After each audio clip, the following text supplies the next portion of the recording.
Welcome to the Women in Computer Science Fall 2020 Alumni Banquet. It is a pleasure to have you all join us tonight. Tonight, we will have the honor of having a keynote by Ann Yeung, the Chief Technology Officer of Northwestern Mutual Wealth Management Company, Director of Women Who Code Chicago, Board Member of the Chinese American Service League of Chicago, and UIUC Alum. We have included in this recording of the keynote the introductory presentation slides that played before the keynote started. Feel free to pause the video to read its contents. We apologize, but unfortunately the video did not record properly for the beginning of the keynote, so we will provide a brief recap of what was covered before we dive into the recording. The keynote's main focus was on being comfortable outside of your comfort zone. Mrs. Yeung came to UIUC with her major undeclared in the College of Liberal Arts and Sciences. After discussion with her advisor, she transferred into CS plus math, since the field promised a bright future with room for lots of potential growth and a great income. Now we will continue on with the main keynote recording. I'm just going to be amazing at this. I'm just going to rock it. So, fast forward a few years, I eventually, graduated. Kathy, you could go ahead and forward the slides. Probably slide, 7 would be a good place to start. Yep. So let me talk a little bit about the beginning of my career. So I'll share with you, I graduated in the year 2001. And that year when I graduated, it was the dot-com crash. So I started off thinking that I was going to graduate. I had multiple offers on the table. And overnight, when the dot-com crash happened, all my offers were rescinded. I actually graduated without a job, completely different than what I thought I was going to do. So I graduated college without a job, a whole bunch of college debt, and it took me 6 months to find a job. In the meantime, I did a lot of temp jobs. I substitute taught at a high school. I substitute taught math. I even tried selling life insurance for a little bit because it was easy to get a job doing that. But it took me 6 months before I found a job within the technology discipline. And it wasn't, my dream job of being a software engineer, writing code and creating all this cool stuff. Instead, it was a job where I was a support associate. I mean, even the name didn't sound glamorous. I mean, I was just a support associate. And what that really meant was I carried the pager 24/7, supporting this company's servers and their applications. So, anytime I would get paged from users asking for help, I did that for a few years. And I would say, looking back, it wasn't the most glamorous job, but it taught me a lot because I got to, maintain some of the servers that were in the server room. So it gave me experience to the hardware and infrastructure side of things. But more importantly, it helped me really listen to what the users were saying, and understanding their problems. But then as I start troubleshooting their problems, I was able to figure out how, if it was elegantly written code or well put together code or architected properly, it's so much easier to maintain support. So it actually gave me a good appreciation for well-written, elegantly designed systems and code. So that was the lessons learned. Eventually, I made my way into my dream job and started, being that software engineer and writing code. I would say is that I spent the first few years of my career writing a lot of code. And I got to a certain point that, I've worked at many different companies, and I found out that what I was really more interested in is the application of technology to helping various companies solve problems. And then the other thing that I was really interested in as I started working in many different industries is I love the intersection of, technology, business, and how businesses made money. I was fascinated by how these different businesses made money. I worked at, my first company out of school was in this company. They no longer even exist, but it was a really small software company. They developed software for blood banks. And it was fascinating to me how they made money. And then eventually I made a move into working at IBM. And at IBM, I was in, at various engagements. I worked at Pep Boys, worked on their retail system and quality on hand and inventory. And I learned a lot about that. I worked at Blue Cross Blue Shield, learned a lot about the insurance company. Had this initiative at the Micron, like microchip manufacturer, and worked on one of their recipe books. And the recipe books is really just, the code for how all the microchips were being put together. It was like the recipe for the microchips. So I learned a lot about the microchips, business when I was at IBM too. But, and then I had a stint at, American Express and learned a lot about credit cards. So it was like really, interesting for me to understand how technology was applied at all these different industries. And then, I eventually went to work at HCSC, where I, learned like a lot more about insurance, right? So like my career, I think when you look at the history, I've been in many different industries, but going into different industries and business domains don't scare me. I really like it. Like I like understanding, how these businesses use technology. But I would say a turning point in my career for me was, shifting from, that doer that's in the room, the person that's always writing the code, to raising my hand and asking the questions and contributing to, the thought or design process and really beginning to see, connecting the dots and seeing, the big picture. So, so I would say that was a big turning point for me. Kathy, if you can move to the next slide. And from there, I mean, I have had, a very interesting career. I, worked at Capital One. I worked at US Foods. And originally from an engineer, I moved into a solution architect or software architect where I was architecting and designing systems at scale instead of just coding. And I would still do some POCs. When I was at US Foods was actually when the opportunity came, and I still remember this at that point, I was a lead solution architect for a pretty big transformational initiative. And the opportunity came where a senior leader had asked me if I was interested in a leadership role. And I mean, in retrospective at the time, I honestly said no, because I was like, I didn't anticipate or never really wanted to move into a leadership role. I was completely happy as an architect and hands-on engineer. And let's just say that at that time, the leader said to me in a very nice way, he said, well, this is an opportunity that, comes, rarely, and you should really think about it. And I still remember the conversation that I had with my husband at that time. And, I went back to him a couple of days later and said to him that, yeah, I'll take the role. I'll become, this leader for this, transformational initiative and all these engineers.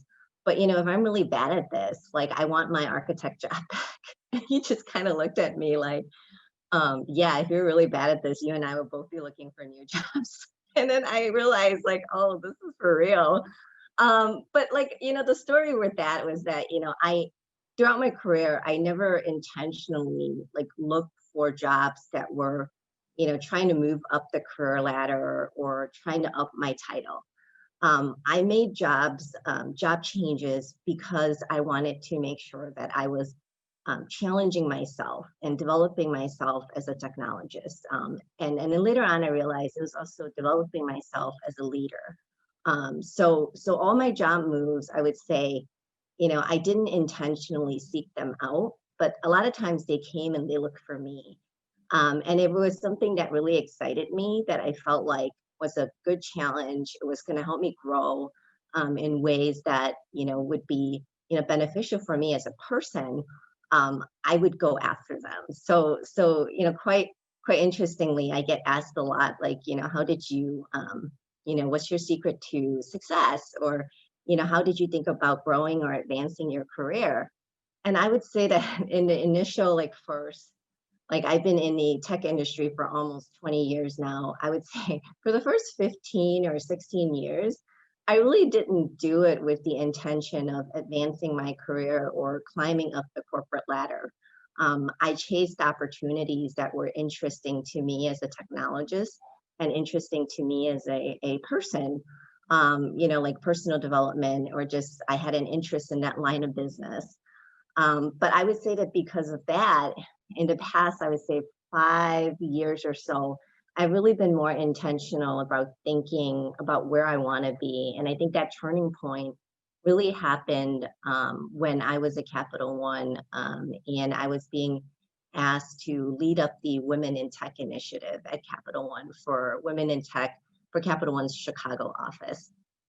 And up until that point, I would say I've never really noticed the lack of diversity in technology, even though obliviously, I was always the woman like on the team, like the only woman on the team, or sometimes one of two women on a project. And I worked at a lot of very big companies, right? So, it's not that we didn't have the numbers. We definitely had the numbers, but I was always the only woman. But it was almost an awakening of some sort where, it I came to realization that, wow, this is not right. Like there should be more women. Women make up more than 50% of the population. Why are there not more women? So through my journey of leading the Women in Tech initiative for Capital One Chicago, I learned a lot about why that was the case. And I feel like it's one of those things that once you learn, you can't unlearn. And I thought about, my role in all of this and how I can be an advocate and be a support and sponsor of women in technology, and especially girls that are looking to go into STEM, or like even just stopping the leakage of girls that are in the STEM pipeline. So that became a big mission for me. It's almost like the intersection of what I like to do professionally and what I can do to help, from a diversity and inclusion perspective. So from there, I got involved. I was asked to get involved by Women Who Code Chicago Network to lead up their Chicago network. And then me, I pulled in other women that were in the industry that I worked with to help me. It's definitely not something that I could do on my own, but it became like a passion of mine to do that. And it doesn't matter what company that I go to, I left Capital One eventually and went to Morningstar and was very active with their Women in Tech initiative. And that leads me to now. Now I'm at Northwestern Mutual. And, when Northwestern Mutual approached me about the opportunity, I was like, oh, I've never heard of, Northwestern Mutual. Like I've been Chicago based most of my career, except for the time that I spent with IBM, where I was basically everywhere. And the opportunity piqued my interest. I learned a lot about Northwestern Mutual. I'm like, hey, it's a Fortune 500 company. It's a big company, financial services, which was, when I was at Morningstar, I was, at the center of financial services. When I was at Capital One, I was, dealing with money and credit cards.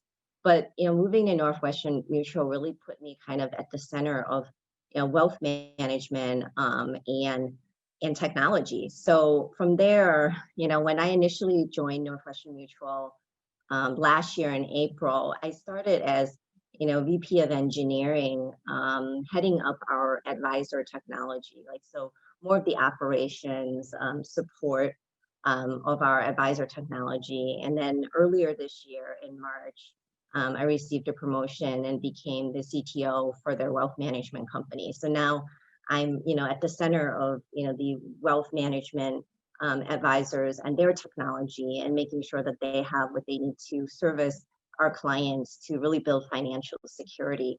And which, to me, I think it's important. But I would say, Kathy, if you can forward to the next slide. I'm not going to go into too many details of what Northwestern Mutual does, but you can think about it as just three pillars, like whole life insurance, disability insurance, annuities are some of the products that we have.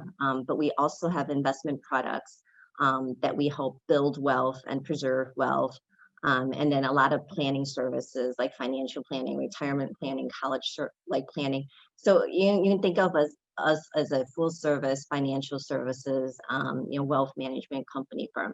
So it's been exciting for me. I will be, with Northwestern Mutual for 2 years in April. And I think this is like a very interesting space for me, mainly because I feel like I'm sitting at the intersection of two things, like two areas that are very lacking in diversity. Like you think about technology, right? Women or people of color are underrepresented, and financial services, women and people of color are also very underrepresented.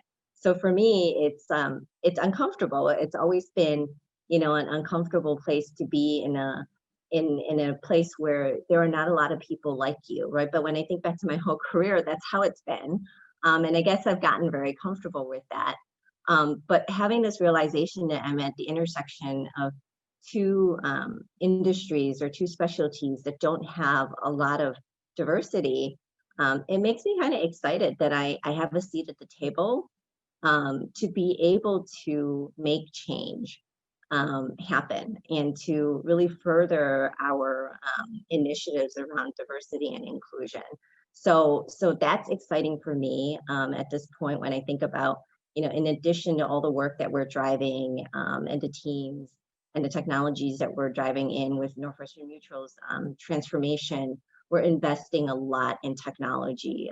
Technology, our technology workforce is 35% of the company, which is, huge when you think about, how, the size of the company, and technology being 35%, the focus, and 35% and growing. So the focus is really there. So it's exciting for me. And, in any company, I think that I have, and I would say I didn't intentionally pick this, but as I met, interviewed with the companies and learned about the companies, one of the things that I always look for is companies' mission to diversity and inclusion. So that's very important for me. And, with that being said, diversity and inclusion is definitely first and foremost at Northwestern Mutual.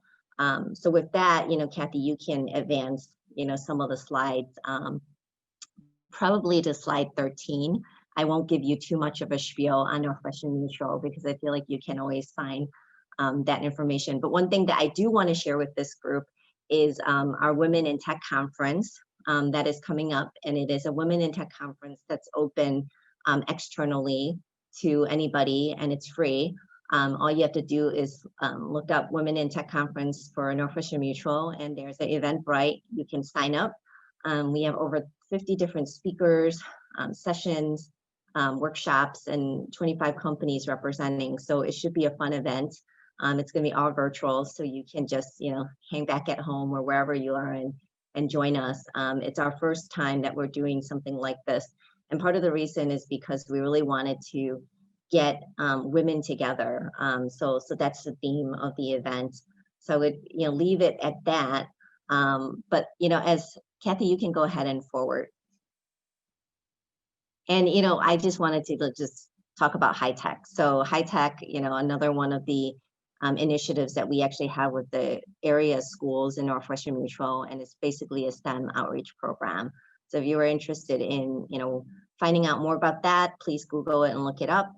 And then I would say the last slide that I have, slide 15, to close us out so we can move to questions and the more engaging part of the talk. So, my advice really is that no matter what industry you're in, what role you're in, it doesn't really matter. Drive, push yourself to get out of your comfort zone, because it is in those, where you're a bit uncomfortable and challenged, that you would grow and have the opportunity to stretch and really kind of, grow yourself personally and professionally.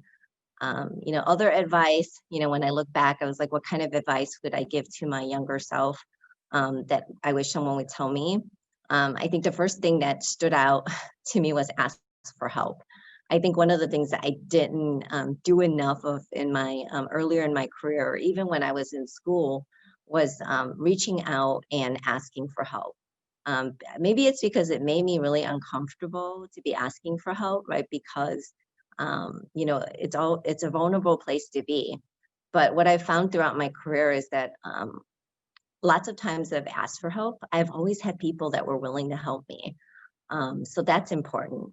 And the other thing that I've found, especially in the past 5 years, as I do more work with women who code, and become more involved in the community, in the tech community, it's so important to build a network of people that have shared interests, that you can really lean on and tap on, because having that support in your network, and even just like if you were looking for opportunities, those opportunities are usually word of mouth. So build your network, and continue to do that, and invite people into your network. That's the other thing that I try to intentionally do now, is to make sure that I'm bringing other women along with me, because being the only one at the table or being the only one there is not something to be proud of. You want to bring other women with you, so you don't have to be the only one. And I would say, same thing, take risks. Even though your risk, there's risk of failure, but so what? I think like I don't like beat myself up too much with my failures. I feel like sometimes if we beat ourselves too much, it doesn't help, right? Like, so even if it's a failure, recognize it. What do you learn from it? And then move on. So with that, I would say seek out that uncomfortable space. Be open to failure and learning, and that's the best that you can do. I feel like with that kind of attitude and growth mindset. So thank you for listening. Hopefully I wasn't rambling too much.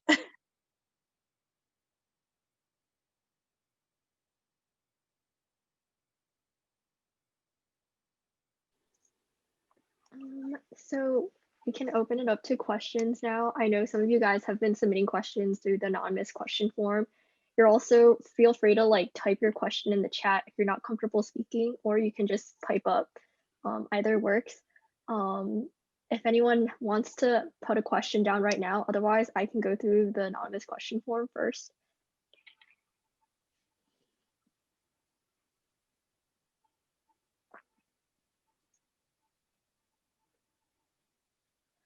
I can just quickly kick it off with questions. Sure. So I really loved how your overall like theme was like getting out of the box, getting out of your comfort zone, and like you described like your journey there. But I guess like for those of us who are trying to do that but are struggling, so if like you're an introvert, for example, and it's just a lot harder to really get yourself out there, what are your recommendations for those of us who struggle to just push ourselves to do, like we want to, but just we literally cannot sometimes? Oh, wow. Well, I mean, you'll be surprised, but I'm actually an introvert. And one of the things that I've found is that people are always surprised when they find out that I'm an introvert, because I do a lot of public speaking. I'm on panels, do a lot of meetups. I'm out there, right?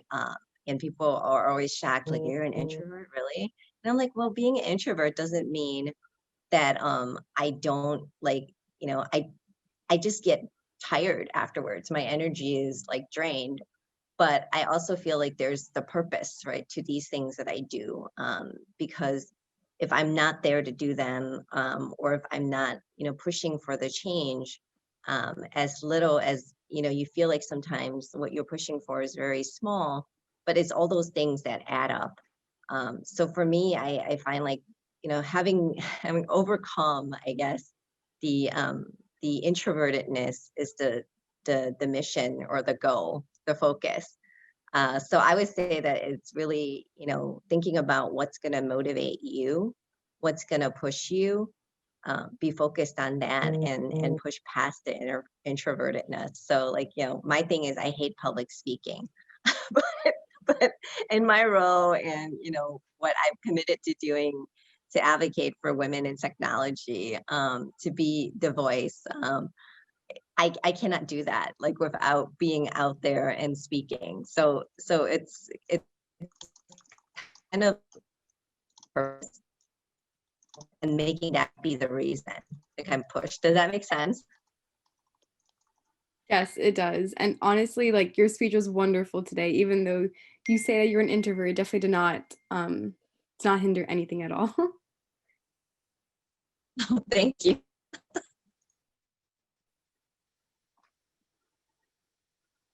Someone did ask on the anonymous question form, sort of going off of that. Oh, they just did. Yeah.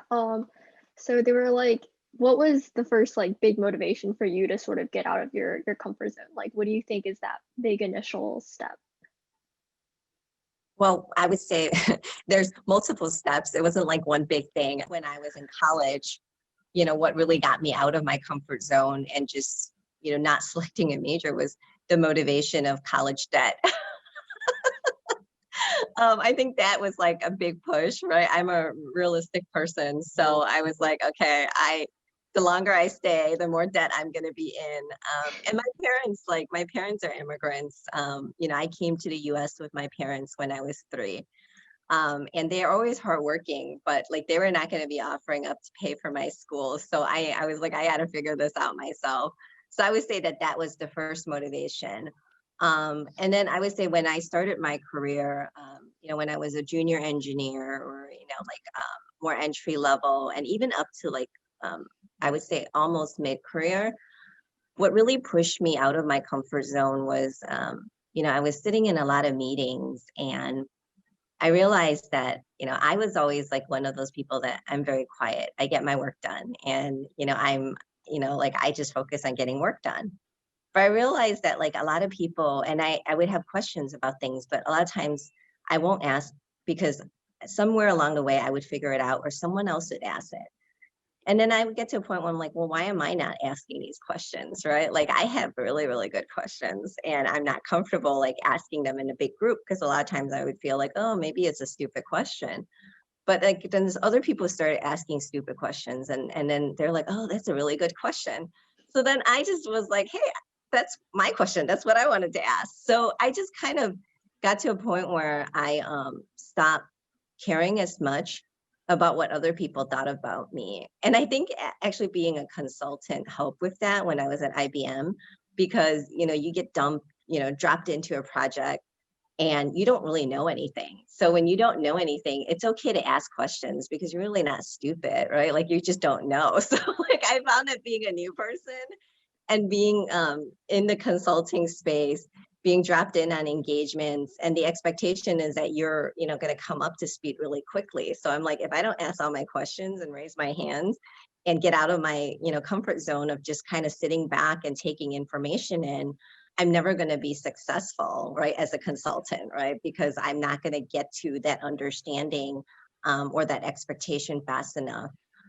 So, I did that. And then, when I moved into a leadership role, when I was at US Foods and I was offered this opportunity to lead, I never saw myself, as a leader or like a manager of people, even though I was, but I didn't really see it like that. And it was uncomfortable for me to be even, standing in front of a group of people or leading or doing like town halls or, talking at meetings.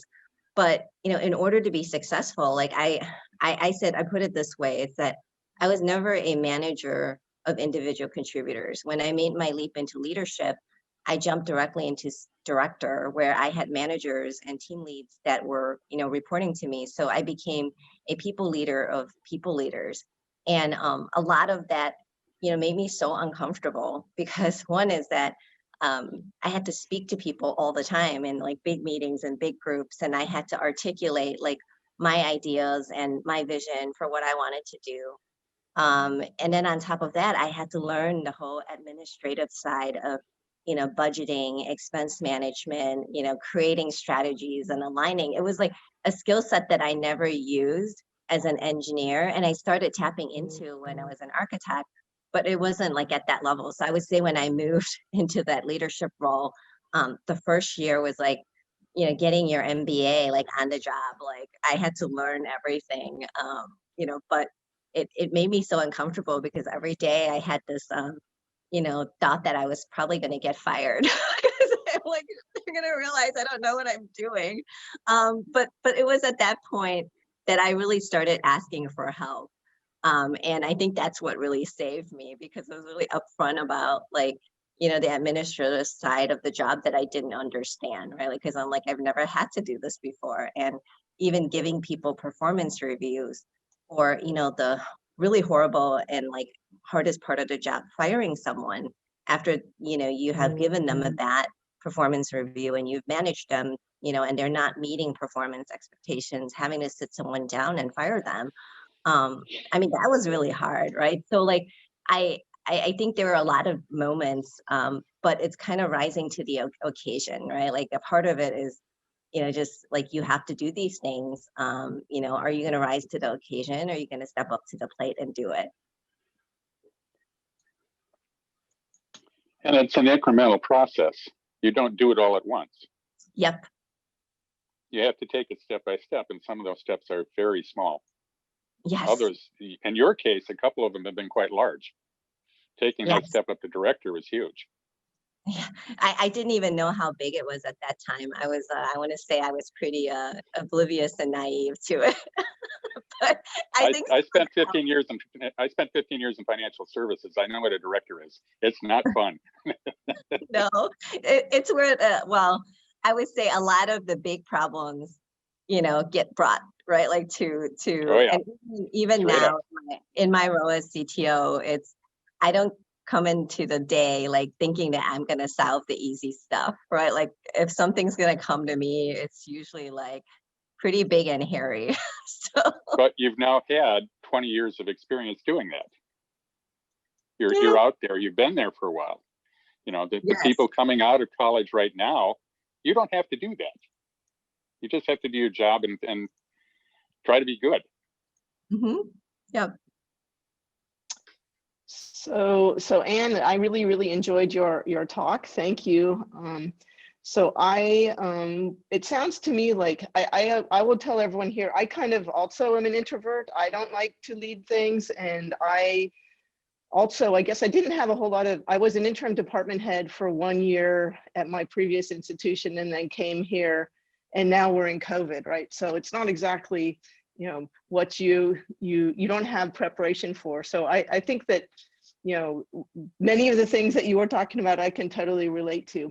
But one question I had for you is, you know, you say you're an introvert, you say you weren't like prepared for those kinds of things, but it seems to me like the way you're interacting with us now and the talk you gave and all that, that you've actually come to so that you actually enjoy those kinds of interactions and talking with people. Is that true? I would say it's through a lot of self-development. I have been through a lot of, I would say almost at every job that I was at, there were people that saw potential in me. And I have probably been in every leadership boot camp that you can think of. I remember when I was at IBM, I was in some kind of aspire to lead boot camp. When I was at US Foods, I was in a like leadership boot camp. And I even had an executive coach assigned to me. At Capital One, I was also at similar. And even now, right, one of the things at Northwestern Mutual that they're really great about is, you know, having making sure that their executives are supported by executive coaches. So it's this constant need for me to improve myself.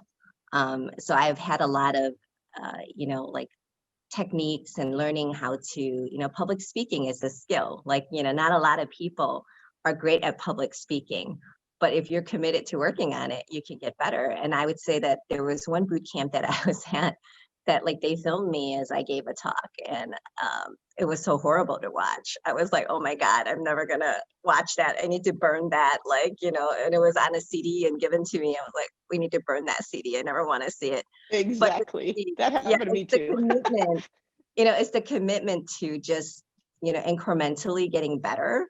And the more you do it, you know, the better you get.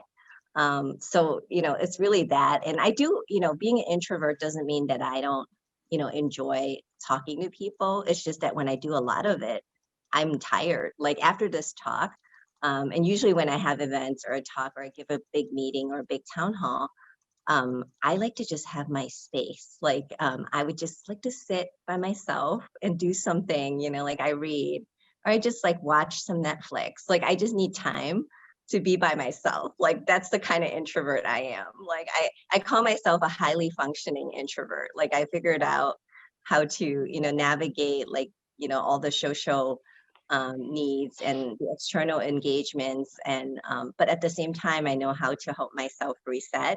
I know that makes sense.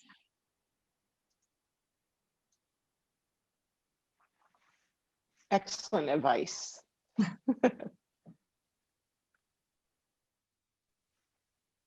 So we have another question on the anonymous question form. Someone asked, how important do you think mental health is and taking care of yourself is in this industry, especially since it seems to always suggest that you have to always like keep working harder for like the next like big thing.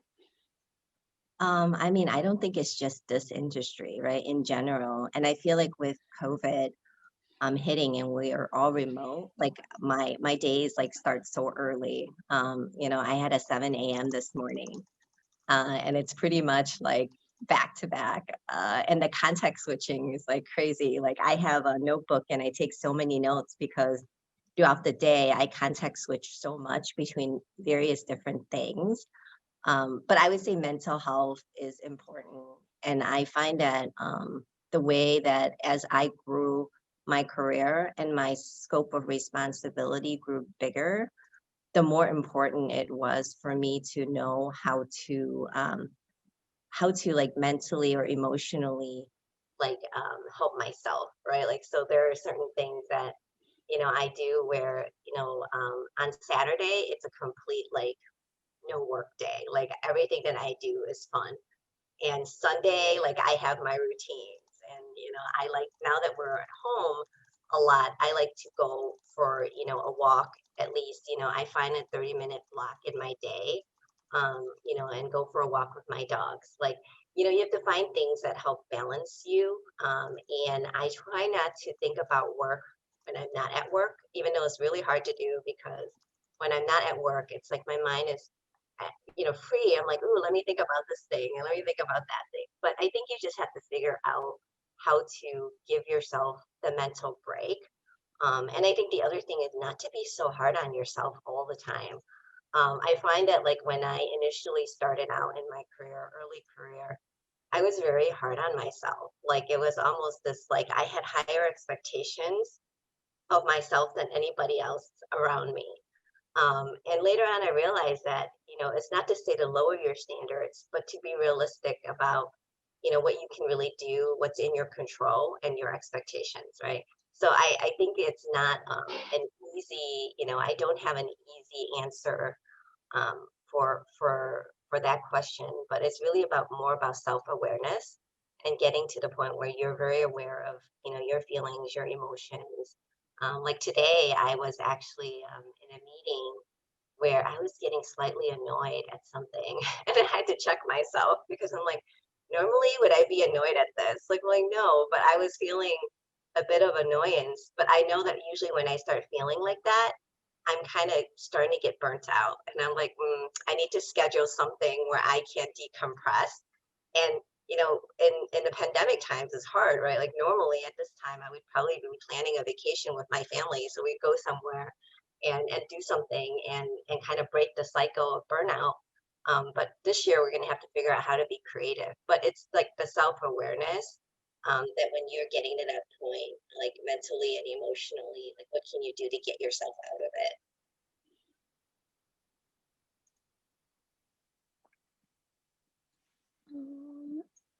Thank you. You know, this is like a super hard time, especially for a lot of people mentally. Sort of kind of veering off from that back into some other things. When you graduate from college, how can people get involved with organizations like Women Who Code Chicago? And what have you guys been doing to engage with more people? Yeah, well, quite honestly, in the past few months, like 6 months or so, we haven't done a lot because I think everybody's been so busy trying to figure out their routines. We haven't put on any meetups, but before the pandemic, we would, really plan out like our meetups every month, either focusing on various technology or, career or leadership topics. But for college students, you can just go on Women Who Code website and sign up. And if you're interested in being a volunteer or being a track lead, usually track leads, they pick like, a technology or a topic that they want to lead meetups, and you ask to volunteer and be a track lead. There's different networks across it's global, so like there's different networks across the globe that you can be involved in and volunteer. So that's like the best way to get involved and attend the meetups, right? Like attend the meetups and network, meet people. The next one that we're doing for Women Who Code Chicago is actually at the Northwestern Mutual Women in Tech Conference. We're doing a workshop in partnership with Slalom. We're going to be talking about infrastructure as code.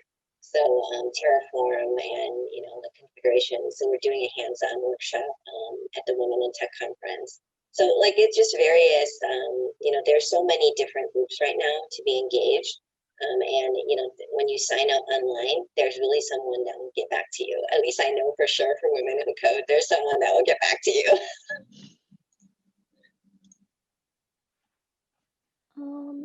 Sort of continuing with that, since the start of the pandemic and like virtual work, have you noticed gender inequalities being exuberated in women's lives and at work and at home?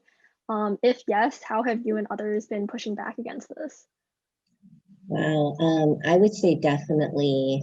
I mean, even not just because we are working at home, but it's always been, a difference, right? Where I think women are usually like the caregivers. Like I know that I'm the mom, right? Like so, a lot of times, my daughter is going to want me for certain things, or I have to be get home for certain things because there's expectations that hey, it's mom would do this.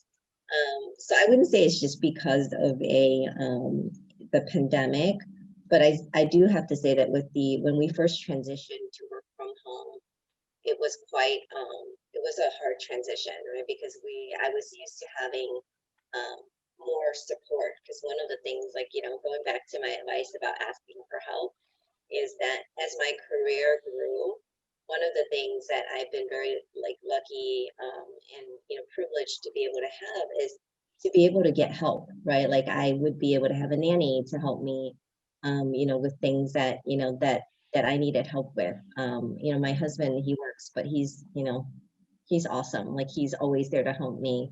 Or we are able to have family to help us. But once the pandemic hit, um, other than my husband, I had no other support system, right? So I definitely noticed the demand, and there was more things that were required of me. And I know that like on my team, for women that have younger kids, right, where they can't go to daycare or they're not going to school, the load is definitely been heavier, like for women, right? Because they're, taking care of the kids. They're usually the caregivers. So what, I have done on my team and what Northwestern Mutual has done is giving people the flexibility when they're at home. So, if they, you have to homeschool and you have a young child and they can't focus on the screen, right? Like naturally, you have a 4 or 5-year-old that has to be on a lesson. They're not going to like sit there and watch the Zoom. You're going to have to do it with them. So we're just being flexible in terms of how, people can work and their schedules, and being conscious about not scheduling over lunches, like to not have meetings over lunch so people can, connect with their family during lunch and make sure things are okay, and conscious about not putting meetings, after 5 o'clock because, people have to get, to prep dinner and do certain things. So it's just really around flexibility, I would say, to help with that. I have a quick question kind of going off of that.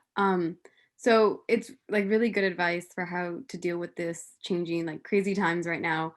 So for those of us that are going like graduating soon and finding jobs and figuring out where we all want to go, especially like right now, most of us are just starting off remote for like our first full-time job. And so when considering different companies or like like for grad school or whatever it might be, what is your advice, suggestion to make sure that our like self time is respected by our company, and like how to make sure that we are getting what we deserve for making sure that we can like divvy up our time between personal and work?